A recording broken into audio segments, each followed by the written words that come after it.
This channel does not promote any violent, harmful, or illegal activities. All content provided by this channel is meant for an education purpose only. নমস্কার, টিভি9 বাংলায় আপনাদের সকলকে স্বাগত। এই মুহূর্তে শুরু করছি প্রেস কর্নার। আপনাদের সঙ্গে আমি মঞ্জিরা রয়েছি, আমার সঙ্গে তনিষ্ঠাও রয়েছে এবং প্রেস কর্নার মানে হচ্ছে এই মুহূর্তের সবথেকে বড় খবর, অর্থাৎ সন্দেশখালী যেরকম রয়েছে, সন্দেশখালীতে সাহসিনীদের সংখ্যা বাড়ছে, একই সঙ্গে একই রকম ছায়া কোচবিহারেও দেখা যাচ্ছে। একের পর এক ইস্যুগুলো রয়েছে, আপনাদের সঙ্গে বরং ইন্ট্রোডিউস করা ইস্যুগুলোর এই মুহূর্তে গুরুত্বপূর্ণ চারটে ইস্যু আপনাকে জানাবো। প্রথম ইস্যু আজকে যেদিকে নজর রাখবো, লজ্জা দিনহাটাতেও। কেন বলছি জানাবো আপনাদেরকে। ইস্যু 2, ফের গোপন জবানবন্দি, সাহসিনীর সংখ্যা বাড়ছে, যেমনটা মঞ্জিরা বললো, অবশ্যই নজর রাখবো সেদিকে। ইস্যু 3 এর দিকে নজর রাখবো। কোথায় মহিলা ব্রিগেড? প্রশ্ন উঠছে, মহিলা ব্রিগেড কোথায়, তারা কেন এখন অব্দি সন্দেশখালী যাননি, প্রশ্ন উঠছে। ইস্যু 4, দেবের ইডি হাজিরা, কি হলো তারপর, অবশ্যই নজর রাখবো। তবে নিন্দা দিনহাটাতেও প্রথমেই নজর রাখবো সেদিকে।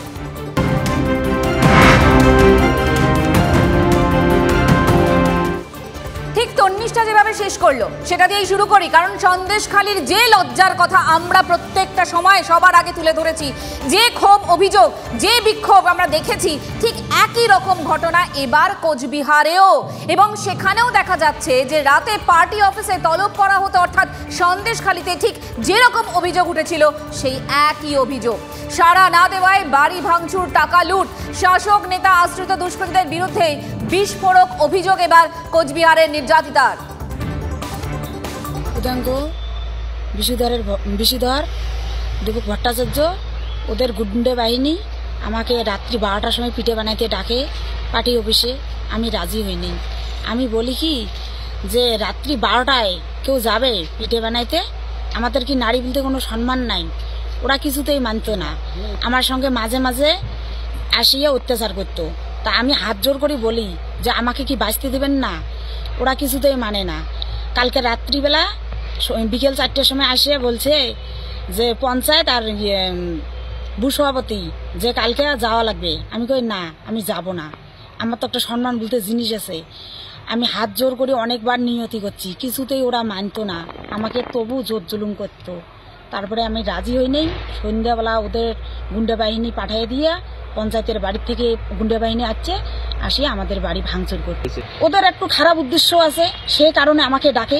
আমি তো সেই ধরনের মহিলা না যে ওই খারাপ উদ্দেশ্যে আমি যাব। আমি ওদের শাস্তি চাই।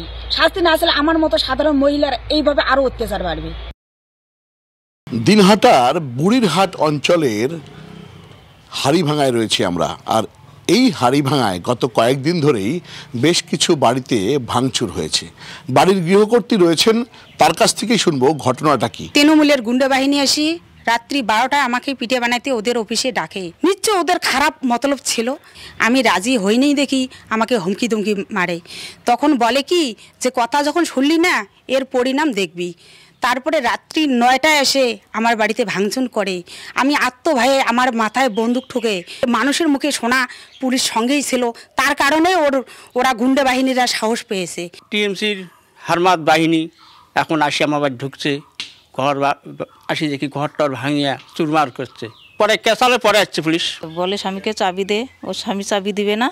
তারপর বলছে যে হলো চাবি দিবি না তো আমাকে মানে আমার সাথে মানে খারাপ ব্যবহার করছে, ধর্ষণ করার চেষ্টা করে, এই আর কি বলে। তারপরে যখন মানে আমার স্বামী চাবি দিয়ে দেয়, দেওয়ার পরে তারপরে আমাকে ছেড়ে দিয়ে ও টাকা নিয়ে চলে যায়। আমাকে একটা চর মারে, তারপরে আমার বউকে যা ধরছে, হাতে ধরে বিছানার মধ্যে ফেলাই দিয়েছে। ফেলাই দিয়ে ধস্তাধস্তি যখন শুরু করছে তখন আমি দেখছি ভাবসা অন্যরকম। আমি পরে চাবি দিয়ে দিয়েছি সুকেজের চাবি দিয়ে দিলাম, 50,000 টাকা নিয়ে চলে গেল। এগুলো আমাদের টিএমসির নেতা, পঞ্চায়েত, ওপেন পঞ্চায়েত আছে, পঞ্চায়েতে এই কেসটা করছে। যে দরজা ভেঙে ভিতরে ঢুকছে, আসে আমার স্বামীকে পায় নাই, তাই আমাকে মানে মারধর করছে আর কি। ভোটের গণনার পরের দিন। আপনি থানাতে অভিযোগ করেন নাই? না। কেন করেননি? বেশ কিছু ঘটনার সাক্ষী হলাম আমরা। আর এই সমস্ত ঘটনার সামনে আসতেই একটা ব্যাপার কিন্তু স্পষ্ট হয়ে গেছে যে সন্দেশখালীর মতো ঘটনা রাজ্যের যে আনাচে কানাচে আরও বেশ কিছু ঘটেছে। দিনহাটার এই কয়েকটি ঘটনা কিন্তু সেদিকেই ইঙ্গিত দিচ্ছে। কেউ বেরিয়ে এসছেন, অভিযোগ করেছেন, আবার কেউ প্রাণ ভয়ে নিজের মধ্যেই গোটা বিষয়টি কিন্তু চাপা দিয়ে রেখেছেন। কোচবিহার থেকে ক্যামেরায় বাপিদের সাথে সুমন কল্যাণ ভদ্রের রিপোর্ট, টিভি9 বাংলা। সন্দেশখালীর মতো কোচবিহারের নির্যাতিতারাও ভয়ঙ্কর অভিযোগ করছেন এবার। সুমন কল্যাণ মন্ত্র আমাদের কোচবিহারের প্রতিনিধি আমাদের সঙ্গে রয়েছেন, সরাসরি কথা বলবো তার সঙ্গে। সুমন, যখন এই অভিযোগ নির্যাতিতারা তারা করছেন, এই বক্তব্যগুলো সামনে আসছে, তখন শাসক দল তো বলছে অভিযোগ ভিত্তিহীন।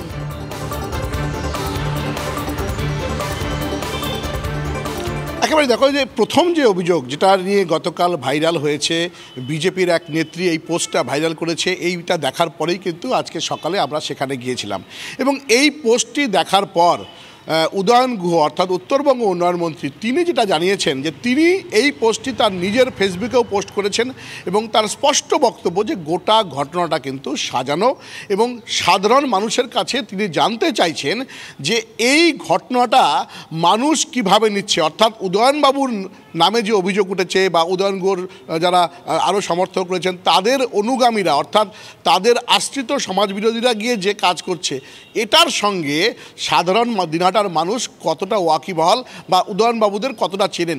উদয়নবাবু কিন্তু নিজে স্পষ্ট জানিয়েছেন যে গোটা ঘটনাটা সাজানো এবং এই সাজানো ঘটনা দেখিয়ে সন্দেশখালীর মতো একটা ঘটনা তৈরির চেষ্টা হচ্ছে, তাই তিনি নিজের ফেসবুকে এটা পোস্ট করেছেন।